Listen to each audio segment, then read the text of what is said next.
Budget తో పోలిస్తే ఆగస్టులో దిగుమతుల్లో అవకాశం ఉన్నట్లు కూడా నిపుణులు చెప్పడంలోనే దీనిలో వృద్ధి కనిపిస్తూనే ఉంది. అయితే సుంకం ప్రవేశపెట్టనుంది. ఇందుకు అవకాశం ఉన్న వాదన వినిపిస్తుంది. మరోవైపు నగల పరిశ్రమ మాత్రం దిగుమతి సుంకాలు తగ్గింపు కొనసాగించాలని బలంగా కోరుతుంది. అప్పుడు స్వర్ణం ధర కూడా దిగొస్తుందంటూ కూడా చెబుతుంది. అయితే రేపు కేంద్ర బడ్జెట్ లో కూడా ఇప్పటికే బంగారం ధర తులం బంగారం ధర రేపు కేంద్రం బడ్జెట్ ప్రవేశించింది. దీంట్లో ఈ బడ్జెట్ ద్వారా షాక్ తగిలే అవకాశం ఉన్నట్టు కూడా కొంత ప్రచారం జరుగుతోంది. అయితే బంగారం సంబంధించి దిగుమతి సుంకాలపై కేంద్ర ప్రభుత్వం కోత విధించింది. దీంట్లో భాగంగా ఈ బంగారం కొనుగోళ్లు అనేవి భారీగా పెరిగాయి. తర్వాత విదేశీ బంగారం సంబంధించి బంగారం దిగుమతులు పెరగడంతో పాటు విదేశీ మారక ద్రవ్యంపై తీవ్ర ఒత్తిడి అనేది నెలకొంది. ఇక అదే టైంలో రూపాయి విలువ కూడా తగ్గిన నేపథ్యంలోనే కేంద్ర ప్రభుత్వం ఆలోచన పడినట్టు తెలుస్తుంది. ఈ నేపథ్యంలోనే దిగుమతి సుంకంపై దిద్దుబాటు చర్యలకు కేంద్ర ప్రభుత్వం అడుగులు వేస్తోంది. అంటే బడ్జెట్ లో దిగుమతి సుంకం పెంచితే కనుక బంగారం ధరలు భారీగా పెరిగే ఛాన్సెస్ అయితే కనిపిస్తున్నాయి.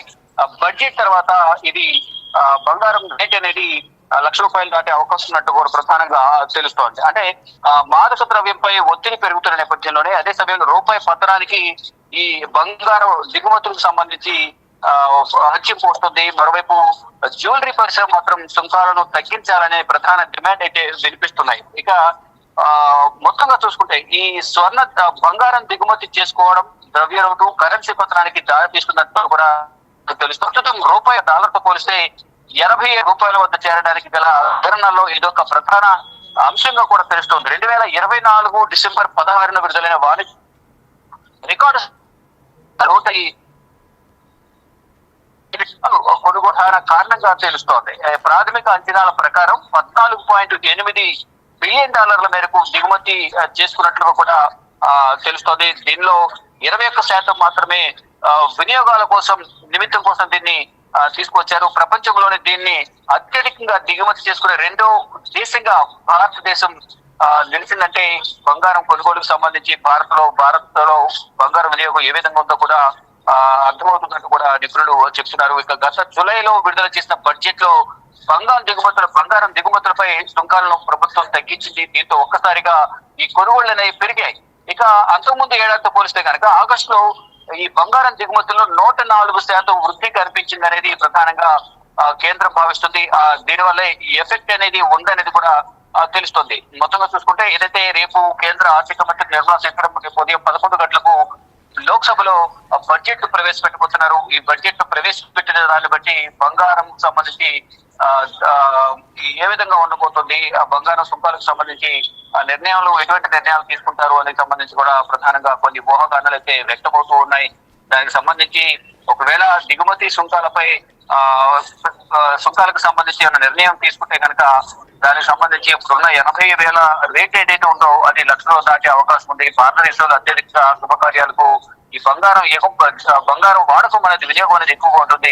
ఈ నేపథ్యంలో బంగారం షాపులకు వెళ్లి కొనుగోలు చేయడం, దాని ద్వారా మార్కెట్ వాల్యూని బట్టి రోజు రోజుకు బంగారం ద్వారా ద్రాబుల్లో మార్పు రావడం ఇదంతా జరుగుతుంది. దానిలో భాగంగానే 80,000 నుంచి లక్ష దాటే అవకాశం ఉన్నట్టు కూడా అందరూ కొన్ని ఊహాగానాలు వ్యక్తపరుస్తున్నారు. ఇక రేపటి వరకు అందరూ వేచి చూసి ధోరణితో ఉన్నారు. కొంతమంది బంగారం కొనుగోలు చేసే వాళ్ళు కూడా రేపు ఏ విధంగా ఉండబోతుంది, బడ్జెట్ ఏ విధంగా ఉండబోతుంది, బడ్జెట్ ప్రవేశపెట్టిన తర్వాత బంగారం రేట్ ఏ విధంగా ఉంటుంది, తులం బంగారం కానీ 10 గ్రాముల బంగారం కానీ ఏ విధంగా ఉంటుంది అనేది మాత్రం కొన్ని ఊహాగానాలు అయితే ప్రజెంట్ వ్యక్తపరుస్తున్నారు. ఇప్పటి వరకు 80,000 నుంచి లక్ష దాటొచ్చు అనే ఒక అంచనా కూడా వేస్తూ ఉన్నారు.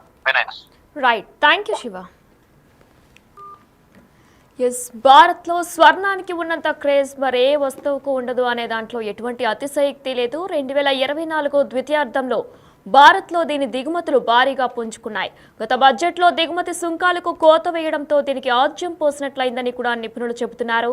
దీంతో ప్రభుత్వం ఈసారి దిద్దుబాటు చర్యలు చేపడుతుందన్న అంచనాలు కూడా మార్కెట్లో బలంగా వినిపిస్తున్నాయి.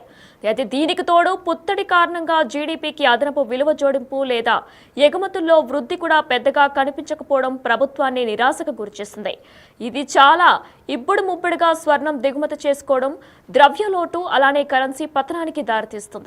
ప్రస్తుతం రూపాయి విలువ డాలర్తో పోలిస్తే ₹87 వద్దకు చేరడానికి గల కారణాల్లో కూడా ఇది కూడా ఒకటి. అయితే 2024 డిసెంబర్ 16న విడుదలైన వాణిజ్య గణాంకాల్లో రికార్డు స్థాయి లోటు బయటపడింది. దీనికి పుత్తడి కొనుగోళ్లే కారణమని కూడా తేలింది. ప్రాథమిక అంచనాల ప్రకారం 14.8 బిలియన్ డాలర్ల మేరకు దిగుమతి చేసుకోగా దీనిలో 21% మాత్రమే వినియోగాల నిమిత్తం కొనుగోలు చేసింది. ప్రపంచంలోనే దీనిని అత్యధిక దిగుమతి చేసుకునే రెండో దేశంగా భారత్ నిలిచిందంటే పరిస్థితి అర్థం చేసుకోవచ్చు. అయితే గత జూలైలో విడుదల చేసిన బడ్జెట్లో స్వర్ణం దిగుమతిపై సుంకాలను ప్రభుత్వం తగ్గించింది. దీంతో ఒక్కసారిగా కొనుగోళ్లు కూడా పెరిగిపోయాయి. అంతకుముందు ఏడాదితో పోలిస్తే ఆగస్టులో దిగుమతుల్లో 104% వృద్ధి కనిపించిందంటే కేంద్ర నిర్ణయం ఎఫెక్ట్ను అర్థం చేసుకోవచ్చు. ఆ తర్వాత నెలలో కూడా దీని కొనుగోళ్లలో వృద్ధి కనిపిస్తూనే ఉంది. అయితే మరోవైపు నగల పరిశ్రమ మాత్రం దిగుమతి సుంకాల తగ్గింపును కొనసాగించాలని బలంగా కోరుతుంది. అప్పుడు స్వర్ణం ధర కూడా దిగొస్తుందని కూడా చెబుతుంది. దీనికి తోడు స్మగ్లింగ్ను అరికట్టొచ్చని కూడా వాదిస్తుంది. నగల తయారీ సంస్థలకు మూలధన్వ్యయాలు తగ్గడం, పోటీ పెరగడం వంటివి చోటు చేసుకుని పరిశ్రమ మరింత మెరుగుపడుతుందని కూడా చెబుతున్నారు. అయితే మరోవైపు నగల పరిశ్రమ మాత్రం దిగుమతి సుంకాల తగ్గింపును కొనసాగించాలని కూడా బలంగా కోరుతుంది. అలానే వరల్డ్ గోల్డ్ కౌన్సిల్ కూడా దిగుమతి సుంకాలు ఈసారి బడ్జెట్తో పెరిగితే పరిశ్రమపై ప్రతికూల ప్రభావం తప్పదని కూడా హెచ్చరిస్తుంది. స్మగ్లింగ్ పెరగడంతో పాటు దేశీయంగా ధరలు ఆకాశాన్ని అంటుతాయని కూడా చెబుతుంది. ఇవి జ్యువెలరీ పరిశ్రమ వెనక్కి నెట్టే ప్రమాదం కూడా ఉందంటుంది. అయితే గత బడ్జెట్లో పుత్తడి, వెండి వస్తువులు, కడ్డీలపై కస్టమ్స్ డ్యూటీని కుదించారు. ఇప్పటి వరకు బంగారం, వెండిపై 10% బీసీడీ ఉండగా దీన్ని 5%కి పరిమితం చేస్తున్నట్లు తెలిపారు. దీనికి అదనంగా విధిస్తున్న వ్యవసాయ మౌలిక వసతుల అభివృద్ధి సుంకంని 5% నుంచి 1%కి పరిమితం చేయడంతో మొత్తంగా 6%కి తగ్గింది.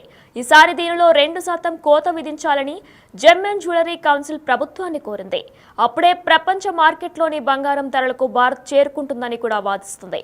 అప్పుడే దుబాయ్ వంటి మార్కెట్లకు బదులు ఎన్ఆర్ఐలు, విదేశీయులు భారత్లో నగలను కొనుగోలు చేస్తారని కూడా చెబుతున్నారు. అదే సమయంలో విదేశీ పర్యాటకులు చేసే జ్యువెలరీ కొనుగోలుపై ఒకసారి జీఎస్టీ రీఫండ్ ఇవ్వాలని కూడా కోరుతున్నారు.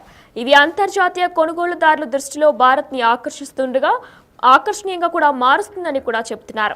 అయితే 2 లక్షల పరిమితి దాటి స్వర్ణం కొనుగోలు చేసే భారత్లో పాన్ కార్డ్ తప్పనిసరి. ఈసారి బడ్జెట్లో దీనిలో మార్పులు జరగొచ్చని కూడా చెబుతున్నారు.